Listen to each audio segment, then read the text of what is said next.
Hi everyone, Ethan from Ethan Wants to Help here, and today I want to help you write a winning scholarship or college admissions essay. I'm making this video because in my last video about writing essays, part 1, I didn't really provide a primary example on how to write an essay. The video is more about structure and general tips. So for me personally, I learn a lot better through example. It's good, of course, to get the abstract idea, but it doesn't really seal in for me until I see a concrete example. So I thought, hey, let's spend an hour looking around for a scholarship. Let's write an essay over the course of a couple of days, and then we'll have a nice example to go along with the first video, and I'll get to walk you guys through the steps as I do the essay live. With that all said, let's hop into it. All right, so I got this prompt from probably scholarships.com or FastWeb or one of those type of websites. Most of them are legit. If you are looking for scholarships, just go with something that's kind of more widely trusted. Our prompt today is a life lesson learned through food. So this is actually a scholarship from a bakery, so the prompt does make sense for that. The first thing I notice is that this prompt is very general. They're inviting you to write about any life lesson learned through food. With prompts like these, we usually just brainstorm interpretations, and because it's so general, you can usually come up with a few ideas, and there's a good chance that most of your ideas are going to be able to answer the prompt pretty well just because it's so general in nature. Basically our only requirement is we have to demonstrate a life lesson. That's checkbox 1. And we have to make the essay about food. That's checkbox 2. As long as it checks those 2 boxes, all you have to worry about is just writing something that's nice to read, and the rest will follow. So our first step was reading the prompt, and we've already done that. It's so easy, right? The second step is where you actually have to start to put in a little bit of work, and that is coming up with ideas for the essay, otherwise known as brainstorming or creating a rough plan for your rough draft. For me this time, I came up with 2 ideas before I settled on one. The first was, you can tell more about a person's lifestyle and mental state from the food they buy and eat than anything else. And the second was, time spent helping loved ones is the most fulfilling, in parentheses, cooking for them. For the first one, I would just write about throughout my life, there have been times where I have noticed people's dietary habits are a little bit strange. They're outside of the norm, and usually we can infer something about that person from this. And for the second one, I personally don't like cooking a ton, but if it's for my family, I'm definitely down to cook. And the reason why is because as I got older, I realized that investing time into the people you love is never wasted, and that includes cooking. So even though cooking isn't my favorite, I still definitely think it's worthwhile. So that's the angle I would take with that. I ended up choosing the first one, since that was just what I was more inclined to write. Whichever idea you want to choose can be up to your discretion as well. Now we're moving on to step 3, which is our fast and dirty rough draft. I covered this in more detail in my first video, but just a reminder, the concept is we just take whatever idea and we try to keep it in the back of our head, but the main thing we want to do is turn off our brains and write. And if we do this, we can generate a large amount of content in a short amount of time that then we can later sort through and use to gain inspiration for which direction we want to take our essay in. It's a little bit akin to taking a block of marble and visualizing the sculpture underneath, except you're producing the block of marble and you're sculpting. Isn't that fun? Okay, that's a little bit of an esoteric analogy, but once again for this, I'm not afraid of making mistakes or saying anything cringy. I naturally opened with a story and naturally kept updating the story as I tried to stay on topic with my prompt and thesis. On the topic of a thesis, you don't have to come up with a thesis in the rough draft with this method, as if it doesn't come easily, as long as you write the rough draft quickly. That way, if you can't come up with a thesis that fits most of your content, you won't waste a ton of time. Basically, for the rough draft, my general plan is to just write about all the times in my life I noticed people's food habits and what I was able to learn about them from that. Just iterating my idea. Basically, your idea is the concept, and your rough draft that you write off of it, quick and dirty, are examples of your idea. And if that's the angle that you take this process, I think that it should come easily to a lot of people. Even if it doesn't, don't fret. I believe in you, and other people are always there to help you if you need it. So now that you've quickly generated a lot of content with your rough draft, now it's time for step 4, which is picking out the good pieces. For this part, I'm simply selecting the paragraphs I like the best and trying to stay around my 1,000-word limit. So in this case, there were a couple paragraphs that ended up not being super strong, in my opinion. Maybe they didn't really have the tone that I was going for, or they accidentally kind of came off with a different tone than I was intending. And I didn't really feel like going back and correcting the whole paragraph, or I didn't feel like the paragraph contributed to the core theme of the story, or to the prompt, or to my thesis. Basically, when 5 paragraphs outshine 2, and you only have a 1,000-word limit, it becomes pretty easy to just pick your best ones and move on with those. The 5th step is writing around our good pieces. Here I'm making some corrections when I see them, adding transitions between my paragraphs, and trying to relate back to the prompt. If the pieces that you picked out in the last step don't get you near the word count, now is also a good time to try to pad in some space in between paragraphs to try to reach your word count. Don't use filler content, but now's the time to elaborate on some of your points that you've made, maybe go into more detail or give another sentence explaining something where applicable, and this is what you can do in this step to help you get up to around the right word count. In the document that I was doing this, I ended up highlighting the additions I made in green, and that's because I'm going to be providing this Google document along with the video so that you guys can see how the essay changes through each step, and the green highlight should provide some clarity as to what changed and what stayed the same. The 6th step, polishing, is a little bit more ambiguous. This comes down partially to personal preference and partially down to experience. For this part, I try to read and reread carefully and slowly. You are the one who wrote your essay, so you know how it's supposed to sound.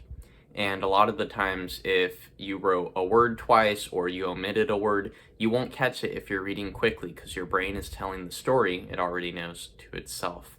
A lot of the times you'll end up with the cat or were or something, and your brain skips over it automatically. So it's really important to slow down and reread carefully. I would probably say 60 words per minute at the fastest. If you've ever had reading tests, you know about how fast that is. Another thing that can be really helpful that I was taught in my English classes is to read your essay backwards.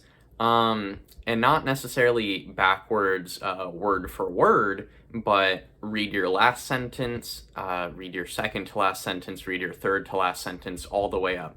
And this helps break the continuity and the story of the essays in our minds, and it helps make it a little bit less familiar so that we can recognize mistakes better. I do this personally a lot of the time in my polishing step, and I find that sometimes I'll catch mistakes that would have only been caught by someone else if I read my last sentence and then second to last and upwards. Also in this polishing step, I'm looking for any kind of general mistakes and awkward phrases. The one thing that can help is to read slowly and think, how does this impact the reader? This line, this phrase, this sentence, even this paragraph, how will that impact your reader? And will it make them like your essay better, or will it make them feel a little bit more lukewarm about your essay? And if you ask yourself this question, how this line or this phrase would make my reader feel, then you're taking steps towards a better reading experience for the person reading your essay, which is a better essay. Our seventh step, of course, is getting someone else to read our essay. For this part, I enlisted my friend Megan. I'll show some clips of that now, but I couldn't include everything due to the length. So I'll probably upload a full-length Megan and Ethan reviews essay video in case you're interested in that. It will have more detail as well as, funny little bits and banter and all that. All right, should I start? Yeah. Great. Yeah. My family was never poor in the conventional sense, but like many families in the middle class, we lived paycheck to paycheck and sometimes struggled to keep the wait, sorry. Just realized. This is you wrote this essay for a college or just I should give you the prompt. Hey YouTube, I made a mistake. Always give the person who's proofreading the prompt. Otherwise, you're asking them to measure something without a ruler, pretty much. that I feel goes underappreciated. Food is a window into a person's life, enlightening us to their problems, whether it be physical, emotional, or financial in nature. I like that. I like this first paragraph. I think it's like really engaging the way that you use like a personal story to sort of start it off. Yeah. I think it definitely gives readers like a sense of that, like you're not just like telling a generic story that you found like on Reddit or something. It's like actually something like from your life, you know? And I feel like that personal effect, like for a lot of readers, can like have a lasting effect, if you catch my drift. Yeah, I mean, if you want someone to give you money based off of your essay, that's what you want to do. Yeah. I actually mentioned in my first video that it's really good to start essays with a story because people tend to root for the main characters of stories. And if that's you, that's, the kind of feeling you want to inspire. You know, I never thought about it like that. It's actually like so big brain. Like portraying yourself as like the main character that needs to be rooted for. That's actually really interesting. For sure.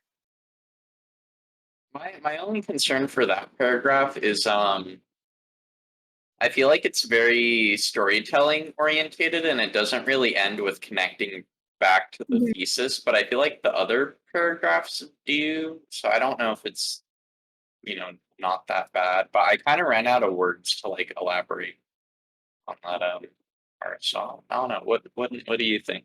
Do you think it kind of feels like a weak paragraph or In terms of like addressing the prompt, I think it's a little on the weaker side compared to like the first two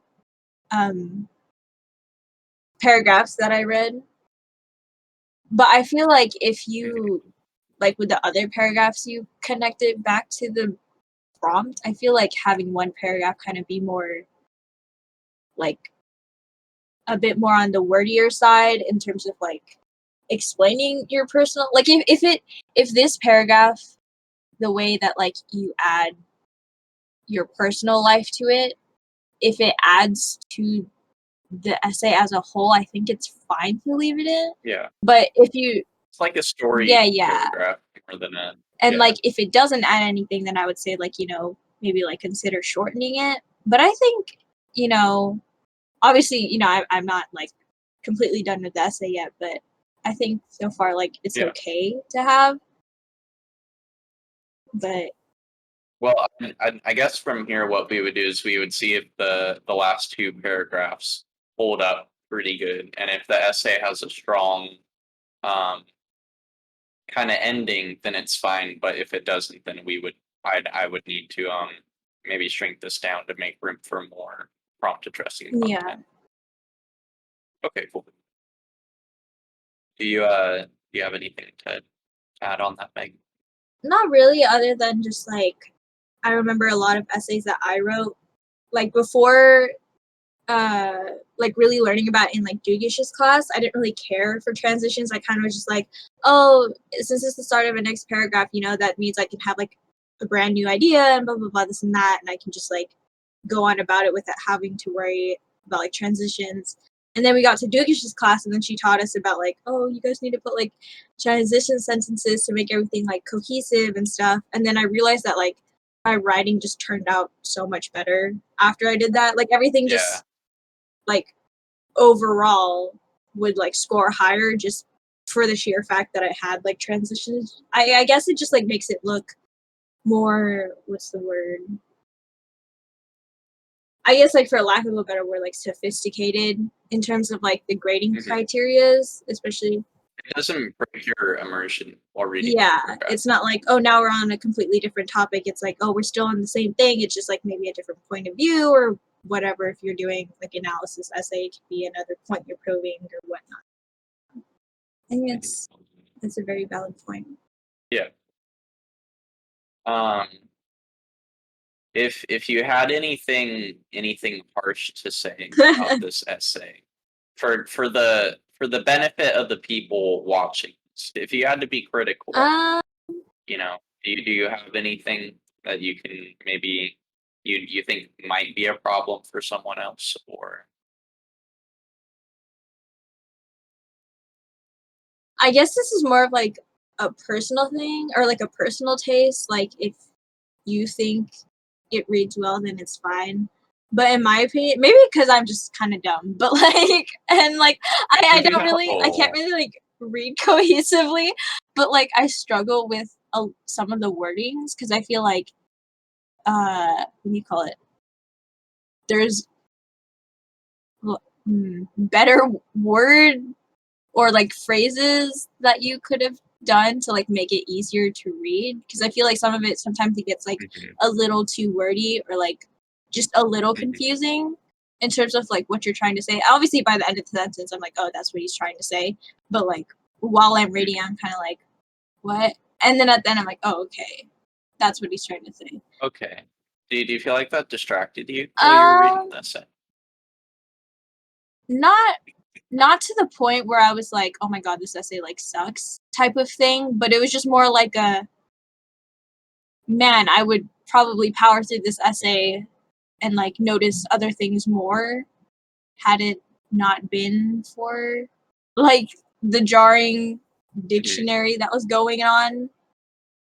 But I mhm. think like over like wasn't a consistent thing that you did. It was just like a couple sentences here and there that was just like, oh, this is kind of maybe we could have like shortened this or said it into two different sentences type of thing.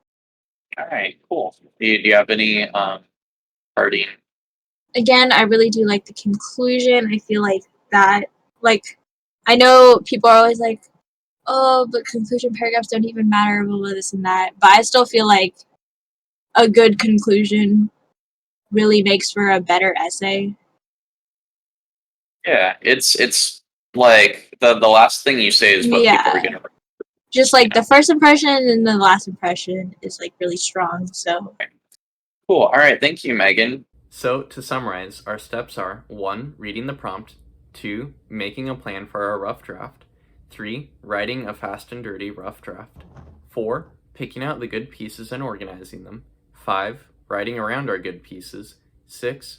Polishing, 7. Getting someone else to read it, and 8. Turning it in, if you consider that a last step. And once again, this video was mostly for example. I did recap some of the things from my first video, but if you want to hear a lot more detail and essay writing theory that might help, feel free to check out part 1, which is my first video. And also, I just want to emphasize, don't stress. As long as you take the time you need, your essay will turn out fine, and I promise you that. The worst thing you can do is take, wait until 5 hours before the deadline, because no matter what you do, you're not going to write your best essay if you do that. So take the time you need and it'll turn out fine. And if you take the time you need, there's no stress. All right, and with that said, Megan wanted to do my outro, so I'll pass y'all off to her now. thank you for watching Ethan's lovely video on essays once again. Is this like an essay part 2? I'm not sure. Yeah, it's part Okay, 2. yeah. Thank you for coming to this essay part 2 video. I'm sure Ethan has many more valuable lessons to teach all of you guys. So please subscribe and hit that like button and share it with all Oh, your no. friends. Isn't that great, guys? And I didn't even pay her. Exactly. So smash that subscribe button, turn on that notification bell, and stay tuned for the next Ethan Bradley life lesson video. Nice, man. All right. Bye. Bye-bye, Megan.